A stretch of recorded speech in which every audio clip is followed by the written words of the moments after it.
అండగా నిలబడతారని జగన్ గారు రైతుల దగ్గరికి వస్తున్నారు.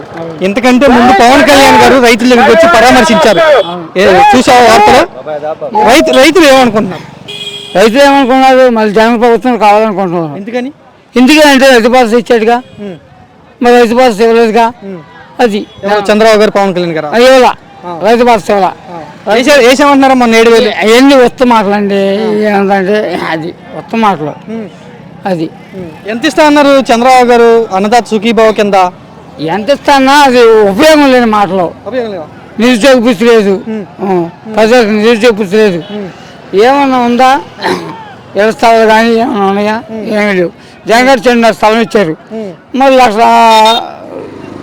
లక్షల లోన్ ఇచ్చారు. మళ్ళీ మేము ఇల్లు కట్టుకున్నాం. అలాగే జగన్ చేసిన పనులు చంద్రబాబు నాయుడు ఏమి చేయలే. ఏమన్నా చేద్దామన్నా అప్పులు పాలు చేశాడు జగన్, వ్యవస్థలను నాశనం చేశాడు అని అన్నారు. ఈ అప్పుల వాళ్ళు ఎన్నో కోట్లు వచ్చి మరి వాలంటీర్కి ఎంత ఇచ్చాడు, వాలంటీర్ ఇస్తా అన్నాడు, వాలంటీర్ ఇవ్వలేదు. మరి ఇంకేంటి? ఏం చెయ్యాలన్నా అన్ని అడ్డంకానే ఉన్నాయి, అన్ని సరి చేసుకుంటా వస్తా అని చెప్తున్నారే చంద్రబాబు గారు. చూడలేదు వార్తలో ఏమండి, అది ఏం సుఖం లేదండి. ఏం చేసినా అది మళ్ళీ జగనే కోరుకుంటున్నాం. మళ్ళీ జగనే. నువ్వు ఒక్కరిదేనా? అందరూ ఇలా అనుకుంటున్నారు? మొత్తం అనుకుంటున్నామండి. జగనే. మరి ఆడి కూతురికి 18 ఏళ్ళు వేస్తున్నాడు, నెలకు 15 ఏళ్ళు వేసాడా? ఇలా 18 ఏళ్ళు 2 ఎకరాలు అవుతుంది. ఇలా